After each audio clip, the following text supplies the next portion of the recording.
नाम जी। आप शुरू करिए दीदी। बोलो श्री प्राणनाथ प्यारे की जय। सतगुरु महाराज की जय। निज घर मेरा रंग रंगीला, नूर भरी मोहलाता, उसनू मैं याद करा जद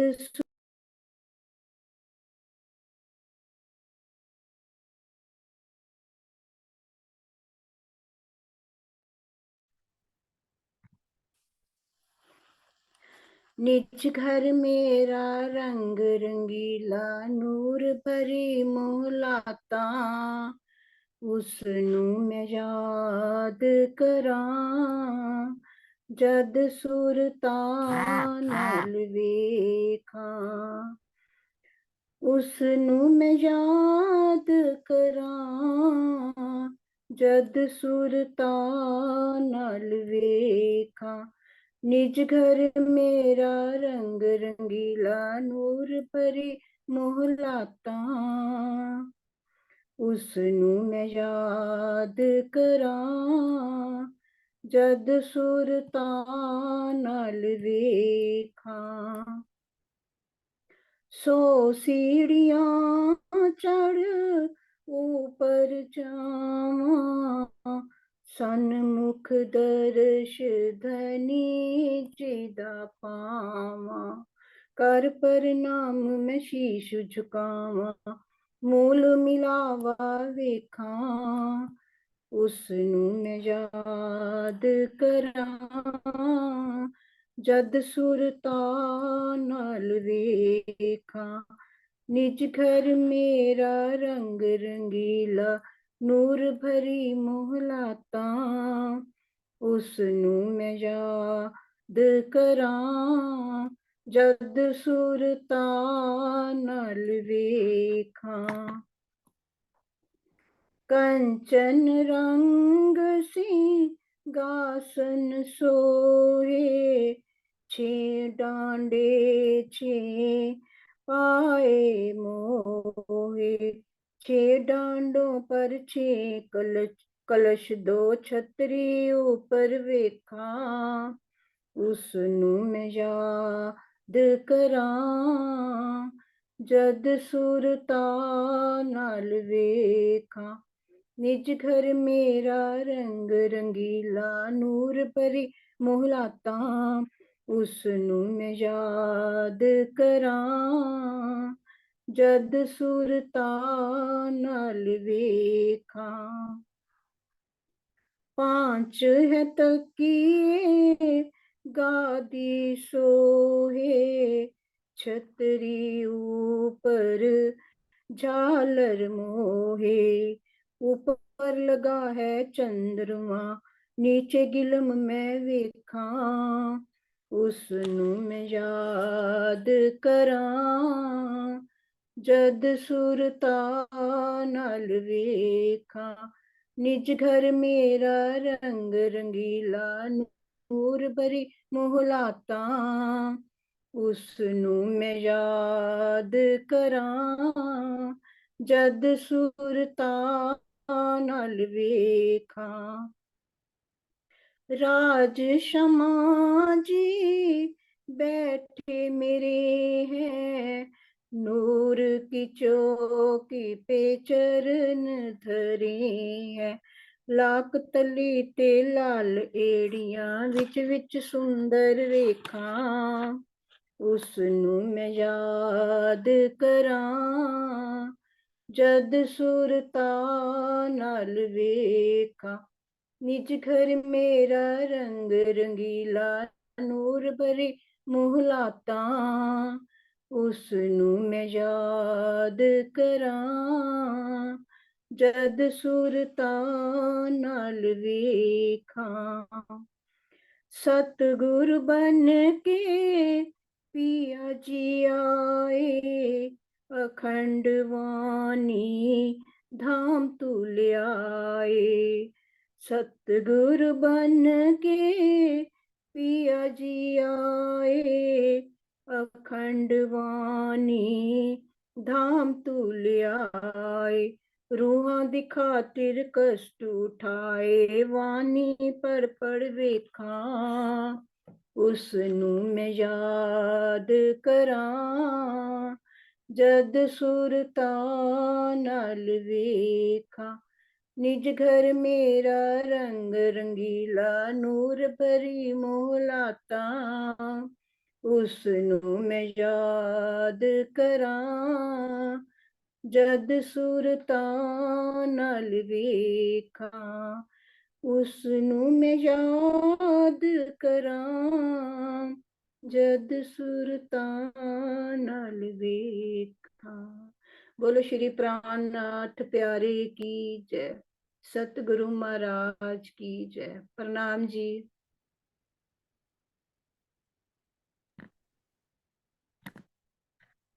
प्रणाम जी। प्रणाम जी। प्रणाम जी। सभी सुंदर साथ जी को प्रेम प्रणाम जी। शुरू करते हैं सुंदर साथ जी। प्रथम लागू दुई चरण को, धनिये न छुड़ाइयो खेन, लाख तले न लेलिया, मेरे जीव के ही जीवन, इन पाओ तले पड़ी रहूं, धनी नजर खोलो बातून, पलना वालों निरखु नेत्रे, मेरे जीव के ही जीवन, मेरे जीव के ही जीवन। श्री बंदो सतगुरु चरण को, करो सो प्रेम प्रणाम, अशुभ हरन मंगल करन, धनी श्री देव चंद्र जी नाम। श्री प्राणनाथ निज मूल पति, श्री मेहराज सुनाम, तेज कुबरी श्यामा युगल, जी को पल पल करूं प्रणाम, पिया जी को पल पल करूं प्रणाम।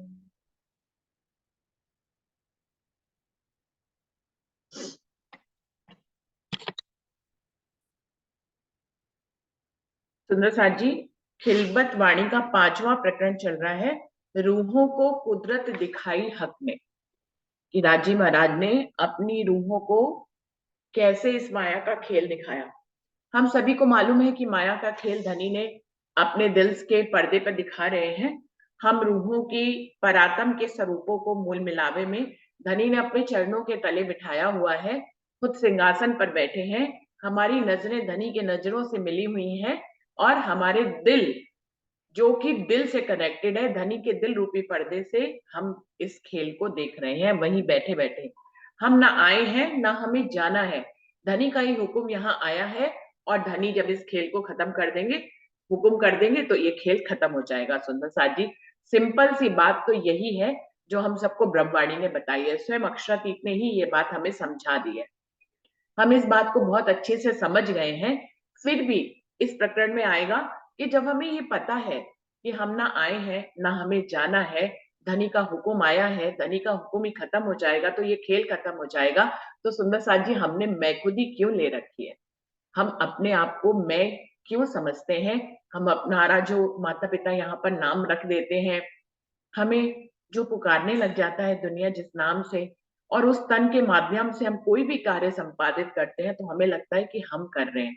तो अपनी मैं खुदी को खत्म करने के लिए सिर्फ एक ही साधन इस प्रकरण में धनी बता रहे हैं कि आपको निस्दिन सहूर यही चाहिए, हक तुम्हें बैठे दिखावत। हमें अगर दिन रात अपनी इस मैं खुदी को छोड़ना है, इस जीव भाव से अलग होना है, तो हमें सिर्फ यही जानना होगा कि हम यहाँ है ही नहीं, हमारे असल तन तो मूल मिलावे में है, और वहां से वो ना आए हैं ना उन्हें जाना है। हम तो वहीं बैठे बैठे खेल देख रहे हैं। तब हम इस जीव भाव से ऊपर उठ पाएंगे। तो सुंदर साथ जी, कल 15 चौपाई हो गई थी, अभी आगे बढ़ते हैं। ए जो कहनी इन भात की, किए कायम 14 तबक, सो छुड़ाई कहनी को, जासो पाया दुनिया हक। कह रहे हैं कि इस ब्रह्मांड में धनी ने अपने अपने दिल के माध्यम से हमारी नजरों को इस जीव के ऊपर भेज दिया है, जिसको हमने जीव की कहनी करनी रहनी को आत्मसात कर लिया है।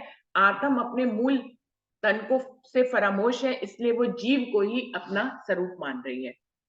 अब उसके ऊपर, उस जिन जीवों के ऊपर ब्रह्म सृष्टियों की नजरें आई हैं, उनको धनी ने अपनी मेहर के तले रखा हुआ है और उनको ब्रह्मवाणी से एक दिन जोड़ दिया। हम किसी भी हिकमत से, किसी भी तरीके से अगर अपने जीवन को देखें तो हम ब्रह्मवाणी से जुड़े। अब धनी ने कोई भी कारज कारण बनाया हो, हर किसी के जीवन में अलग अलग कारज कारण बना के हमें वाणी से जोड़ दिया। इस वाणी में सब चीज धनी ने बता दी, अपने दिल के भेद खोल दिए, अपने आठों सागर खोल दिए, अपने दिल की मूल बात खोल दी। ये तक बता दिया कि धनी के का हुक्म ही उनकी इच्छा है जो इस खेल में संपादित हो रहा है।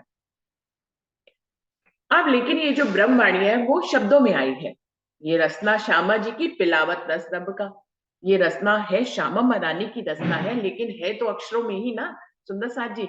इस ब्रह्मांड में कोई भी बात कहने के लिए अक्षर ही माध्यम होते हैं, तो अक्षरों के माध्यम से ये वाणी कही गई। इसको श्यामा मरानी की रसना है, लेकिन ये रस किसका पिला रही है? ये परम धाम में पिलावत रस रब का, अक्षरातीत की सारी रुगुच भेदों के रस को, उनकी इश्क की लज्जत को ये वाणी हमें देती है। लेकिन इस वाणी को कहनी ही कहा गया है क्योंकि ये शब्दों में कही गई है। इस वाणी के माध्यम से 14 लोक अखंड हो जाएंगे, क्योंकि ये ब्रह्मवाणी इस दुनिया में आ गई। क्योंकि अब तक अक्षरातीत का ज्ञान इस दुनिया में आया ही नहीं था। ये पहली बार ऐसा मौका था कि काल माया के ब्रह्मांड में अक्षरातीत ने अपनी आवेश की वाणी को यहाँ पर उतारा और अपने परम धाम के भेदों को खोला। अब जो भी ब्रह्म मुनि या इस दुनिया के जितने योगी तपस्वी हैं, वो अगर तपस्या करते हैं उस पूर्ण पारब्रह्म परमात्मा को पाने की, तो वो अखंड हो जाएंगे। उन्हीं के ऊपर, बल्कि जो जन्मों जन्मों से इंतजार कर रहे थे अक्षरातीत के आने का, उन्हीं के ऊपर ही ब्रह्म सृष्टियों की आत्मा यहाँ पर आई है, नजर आई है। तो सुंदर साथ जी, वो जीव तो अखंड होंगे ही होंगे, लेकिन अक्षरातीत की रूहें इस दुनिया में, उनका हुक्म आया, ये ब्रह्मवाणी आई और इंद्रावती ने ये दावा ले लिया, क्या देखी रे दुनिया जो इनको ना करे अखंड। तो वो इस ब्रह्मांड को अखंड भी कर रहे हैं।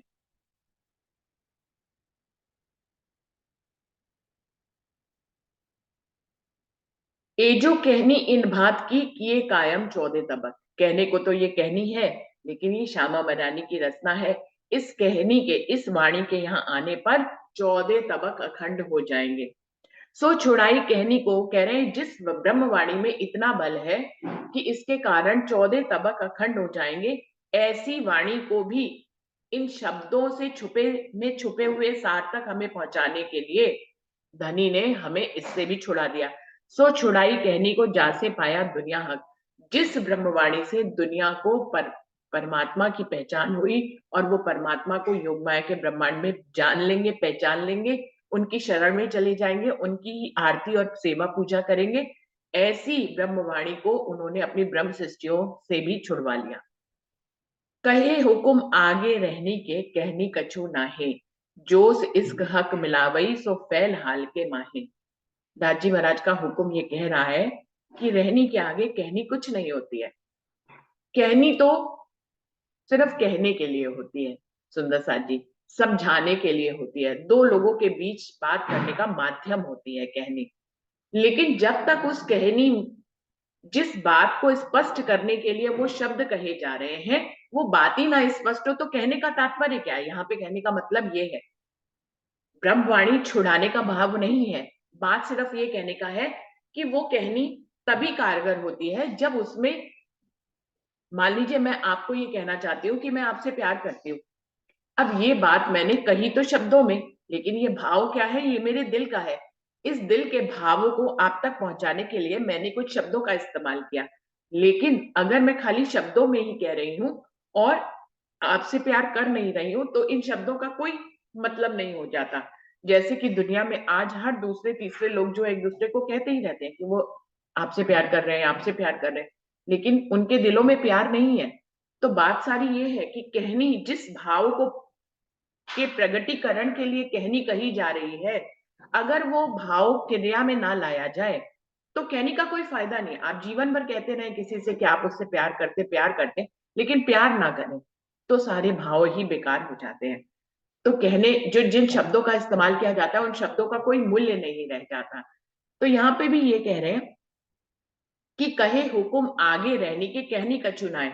आप ब्रह्मवाणी पढ़कर पूरी जिंदगी, इसमें जो भाव लिखा है, इसमें जो चाल लिखी है, जिस चाल पे चलने के लिए धनी निर्देश दे रहे हैं अपने हुक्म से, जिस रहनी में आने आने के लिए यहाँ पर कटिबद्ध किया जा रहा है रूहों को, उनके लक्षण बताए जा रहे हैं। यदि आप जिंदगी भर ब्रह्मवाणी पढ़ते रहें, उसका उच्चारण करते रहें, दूसरों को उसके भाव समझाते रहें, कोई फायदा नहीं है। यदि आप रहनी में नहीं आ रहे हैं तो कहने की कोई कीमत नहीं है। आप ज्ञानी बने रहें, आप अच्छे वाचक बने रहें, आप बहुत अच्छे शब्दों का इस्तेमाल करके लोगों के दिलों को छू लें, उससे कोई फर्क नहीं पड़ता है, क्योंकि रहनी में आना बहुत जरूरी है। तो कह रहे हैं, कहे हुकुम आगे रहनी के कहनी कछु नाय। हुकुम कह रहा है कि रहनी के आगे कहनी कुछ भी नहीं होती है, कहनी की कोई कीमत ही नहीं होती है। अगर आपने करके दिखा दिया, फिर आपने शब्द इस्तेमाल किए या नहीं किए, उससे कोई फर्क नहीं पड़ता है। जोश इश्क हक मिलावही सो फैल हाल के माहे। रहनी के आगे कहनी कुछ नहीं है, और जो रहनी में आ जाता है उसके पास धनी का इश्क और उनका जोश आ जाता है, जिससे वो धनी से मिल जाता है। आप जिंदगी भर कहनी कहते रहें, लेकिन रहनी में नहीं आए तो धनी का इश्क नहीं आएगा, धनी का जोश नहीं आएगा, और आप हक से कभी नहीं मिल पाएंगे। हक की ब्रह्मवाणी से हक की पहचान करने के बावजूद भी हक से मिलन नहीं हो सकता है, जिसके लिए कहा गया है कि माशूक सेज ना आया तो निर्फल गई जो रात।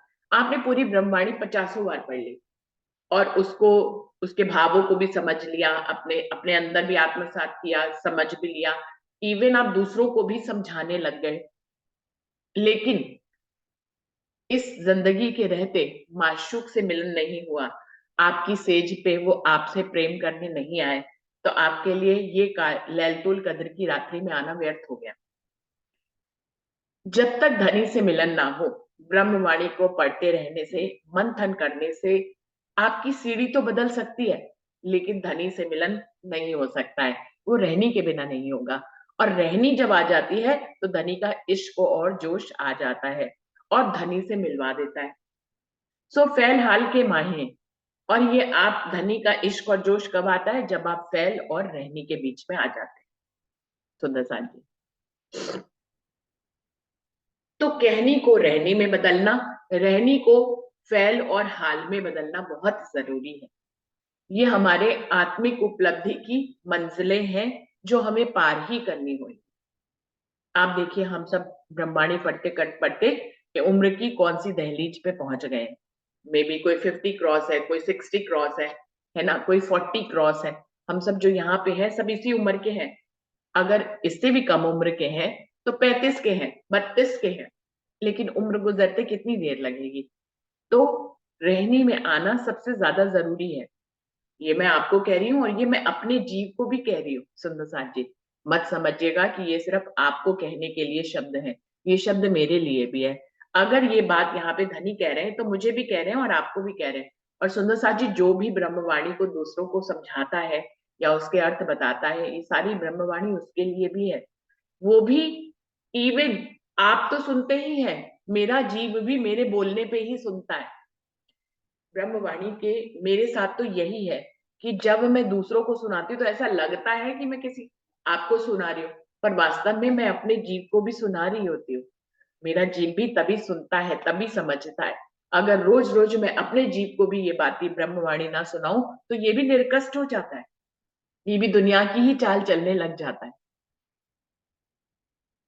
तो जीव में दुनिया के विकार इतने अधिक है, वो माया से इतना अधिक घिरा हुआ है सुंदर साथ जी, कि अगर उसको रोज रोज ब्रह्मवाणी से नहलाया ना जाए, रोज रोज ब्रह्मवाणी से उसको साफ ना किया जाए अपने जीव को, तो ये पल भर में ही माया की तरफ चला जाता है। आप हजारों कोशिश कर ले, ये फिर ब्रह्म की तरफ पलटने में इसको समय लगता है, लेकिन ब्रह्म से माया की तरफ जाने में इसको बिल्कुल समय नहीं लगता। तो अपने जीव को समझाने के लिए भी हमें रोज रोज ब्रह्मवाणी के ब्रह्मवाणी रूपी साबुन से अपने जीव को नहलाना पड़ता है, उसकी सफाई करनी पड़ती है, और ये काम रोज ही करना पड़ता है। रोज करने से तो, और आगे अगर बढ़े तो पूरे दिन में के 24 घंटों में पल पल ऐसा काम हमें करना पड़ता है।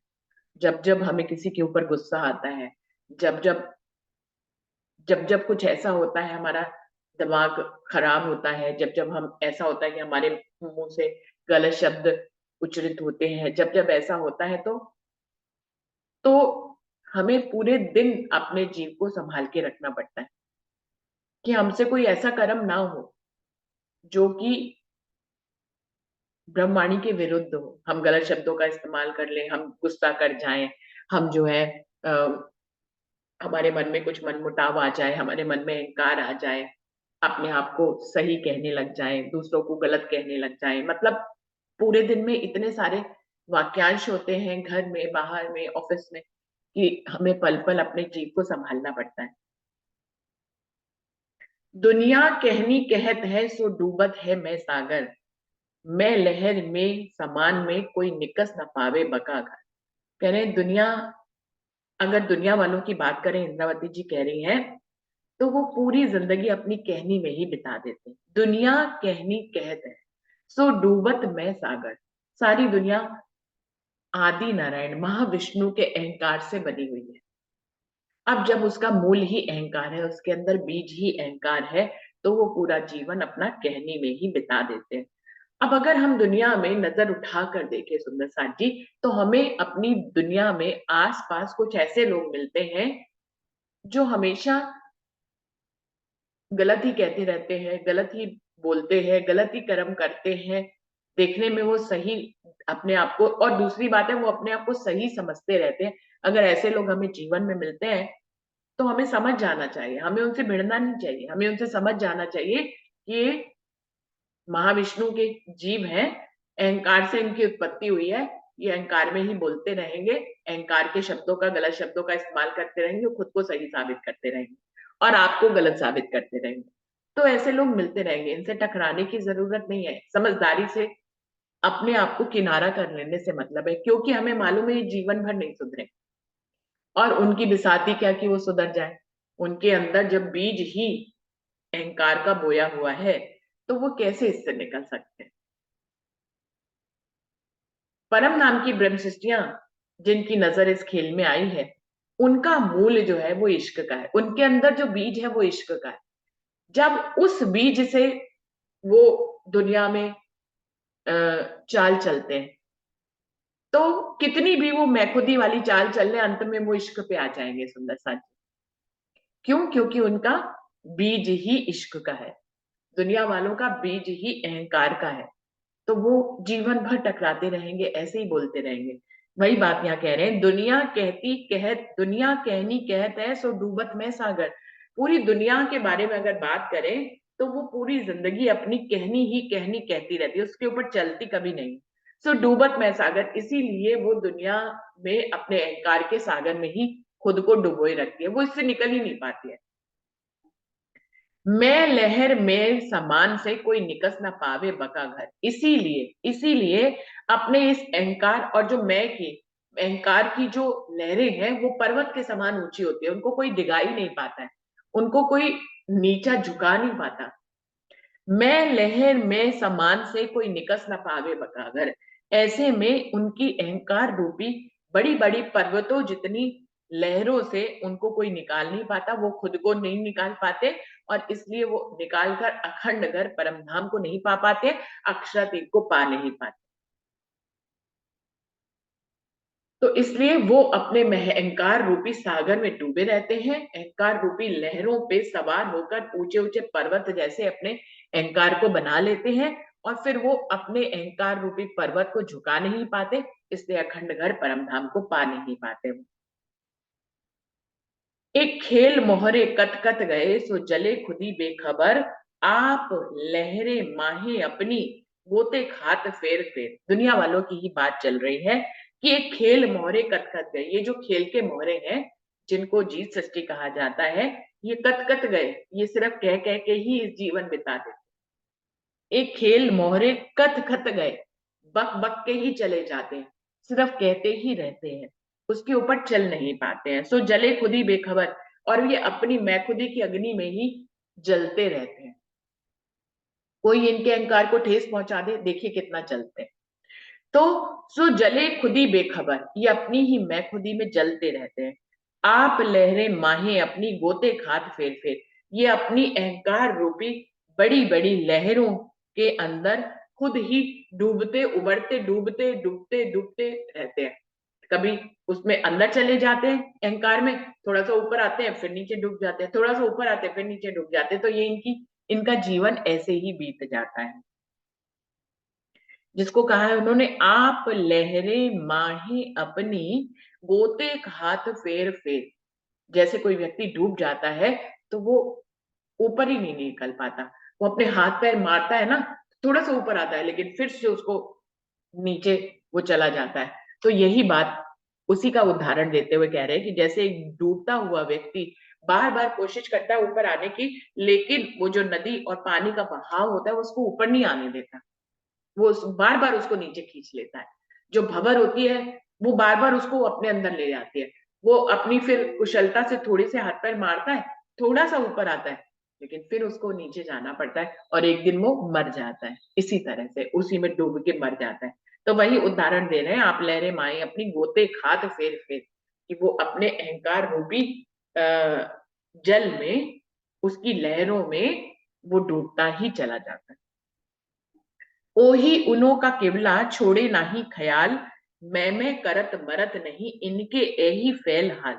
वो कह रहे हैं ओही उनो का किबला छोड़े नहीं ख्याल, वो अपने अहंकार के ख्याल को छोड़ नहीं पाते हैं, यही उनकी चलने का तरीका होता है। ओही उनो का किबला, किबला मतलब मंदिर टाइप को कहते हैं, कि वो अपने अहंकार की पुष्टि को ही अपना धर्म समझते हैं। जो दुनिया में ज्ञानी ध्यानी होते हैं, दुनिया में प्रवचन करते हुए बहुत से लोग दिख जाएंगे, वो अपने अहंकार में डूबे होते हैं। मैं इतना बड़ा महाराज, मैं इतना बड़ा वाचक, मेरे साथ इतनी सारी दुनिया जुड़ी हुई है, अरे सब सब मुझी को सही समझते हैं। देखिए मैं अपने मुंह से कोई शब्द निकाल दूं उस पे दुनिया चलती है, उसी को सत्य माना जाता है। वो दूसरों को सत्य बताते बताते खुद को परमात्मा समझने लग जाते हैं, सबसे अपनी पूजा करवाने लग जाते हैं। तो ये कह रहे हैं ओही उन्हों का केवला छोड़े नहीं ख्याल, वो अपने मैं खुदी के ख्याल को छोड़ ही नहीं पाते हैं और वैसी को ही अपने अपना धर्म समझ लेते हैं। और उसी चाल को, क्योंकि वो उसको धर्म समझ लेते हैं, तो फरामोशी में, इसी झूठ में वो अब जीवन बिता देते हैं अपना। मैं करत मरत नहीं इनके यही ए फैल हाल। ये मैं करते, इनकी तो बात, इनके तो सारे शब्द मैं करते खत्म ही नहीं होते। मैं करत मरत नहीं मतलब इनके लिए अहंकार पे चढ़ना सब सर्वोपरि बात होती है, अपने अहंकार को पुष्ट करना सर्वोपरि बात होती है। मैं करत मरत नहीं इनके यही फैल हाल, इनका यही कहनी है, यही इनकी रहनी है, यही इनका फैल है, यही इनका हाल। तोल के बता रहे हैं कि ब्रह्म सृष्टियों की नजर जिन इस ब्रह्मांड में आई है, उनके अंदर बीज इश्क का है। भले चाहे वो इश्क के बीज से फरामोश हो गए हों, लेकिन इश्क बीज तो इश्क का है ना सुंदर साथ जी। तो उनकी कहनी, उनकी रहनी, उनका फैल, उनका हाल कैसा होगा, अभी ऊपर की चौपाइयों में बताया। और जिनका बीज ही अहंकार का है, उन्होंने, उनकी कहनी, उनकी रहनी, उनका फैल और उनका हाल ऐसा ही। तो बता दिया यहाँ पे धनी ने अंतर करके कि किसका कौन सा बीज है और उसकी कहनी करनी रहनी कैसी है। अब कैसी मैं बीच खेल के जो खेलत कबूतर, ए जो नाबूद कछुए नहीं सो मैं कहत क्यों कर। अब इंद्रावती जी कह रही है कि अगर ब्रह्म सृष्टि मैं खुद ही लेती है तो क्यों लेती है, भैया क्यों लेना। और अगर खेल के मोहरे दुनिया वाले अगर मैं खुद ही लेते हैं, अहंकार के सागर में खुद को डुबोते हैं, खुद को इतना कुछ समझते हैं, तो वो क्यों डुबोते हैं, क्या कारण है। जबकि यह खेल खत्म होगा तो उनकी तो कोई परातम है ही नहीं, उनका तो मूलतन है ही नहीं। वो तो खेल में लहरों के समान बने हैं, जब खेल खत्म होगा तो लहरें भी खत्म हो जाएंगी, किसी मूलतन में वो जागेंगे नहीं, कोई असल ठिकाना है ही नहीं उनका। वो तो शून्य से बने हैं, शून्य में ही समा जाएंगे। फिर किस बात की मैं खुदी, फिर किस बात का अहंकार, कोई मूलतन ही नहीं है तो अहंकार किस बात का। जो कुछ है ही नहीं, जिनको ना कुछ कहा जाता है कि कुछ नहीं है, जो कुछ है ही नहीं, अपने मूल तन में कुछ है ही नहीं, वो किस बात का अहंकार लिए रहते हैं। कितनी गहरी बात कह रहे हैं सुंदर जी। अब कैसी मैं बीच खेल के, जो खेलत कबूतर, ये जो खेल के कबूतर है, एक किस बात की मैं खुदी लेते हैं। जैसे एक जादूगर अपनी छड़ी से, एक पिटारे से कबूतर निकाल देता है, जबकि उसकी पिटारी में कोई कबूतर होते नहीं है, और दूसरे ही पल वो उस कबूतरों को खत्म भी कर देता है। तो सुंदर साथ जी वो कबूतर जो पल भर के लिए दिखाई देता है और फिर गायब हो जाता है, जिसका कोई टोकरी में कोई अस्तित्व ही नहीं है, उस खेल के उस कबूतर को अपनी अहंकार में चढ़ने की क्या ही कारण है, क्यों ही चढ़े, जिस जो अपने आप में खुद है, कुछ है ही नहीं, उसको अहंकार पे चढ़ने का कारण ही क्या है। ये जो नाबूद कछु नहीं सो मैं कहत क्यों कर, वही बात यहाँ पे कह रहे हैं। बिल्कुल ऐसी ही जीव सृष्टि है जिसका कोई मूलतन नहीं है, शून्य से बनी है, शून्य में समा जाएगी, इस बात का अहंकार लिए हुए।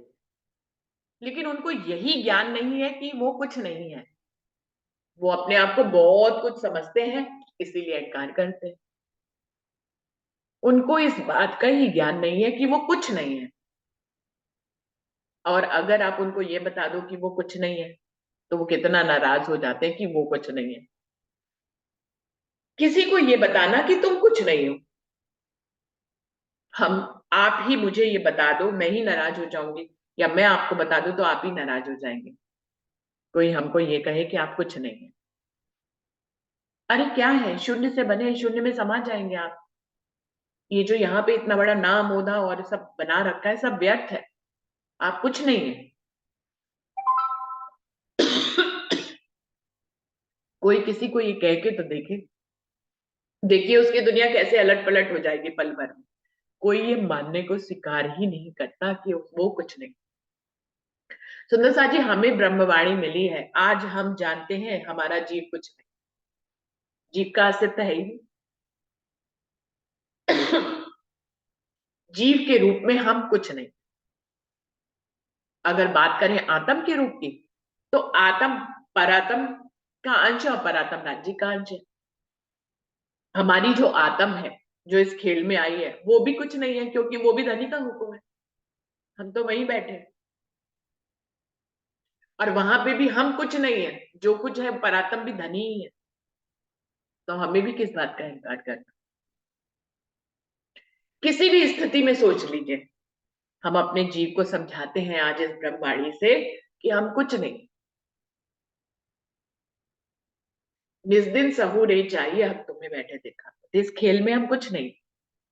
जीव के रूप में हम कुछ है नहीं, क्योंकि जीव की उत्पत्ति शून्य से हुई है। आत्म के रूप में हम कुछ है नहीं, क्योंकि आत्म जिसको नजर कहा गया है वो धनी का हुक्म ही है। आत्म के रूप में भी हम कुछ नहीं है। अब बात करें परात्म के रूप में, परात्म कौन है, धनी का ही हुक्म का स्वरूप है, वो भी धनी के इश्क का स्वरूप है। उसके अंदर भी कुछ भी आता है वो धनी के हुक्म से ही आता है, धनी की इच्छा से आता है। वहां पर परात्म राज्य ही है, वहां पर भी परात्म कुछ नहीं है। जब हम तीनों अवस्था में कुछ नहीं है, तो फिर इतना कुछ क्यों बने हुए हैं। अभी हमने जीव की मैं खुदी ले ली, फिर हम आत्म की मैं खुदी ले लेते हैं, फिर हम परात्म की मैं खुदी ले लेते हैं।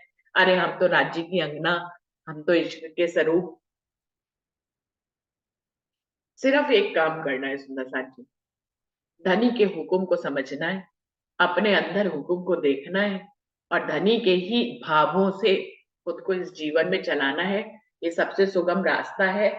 शायद इस ढंग से हम अपनी मैखुदी को छोड़ पाए और धनी की मैखुदी को अपना पाए। ये भी करना इतना आसान नहीं है सुंदर साथ जी, बहुत कठिन है।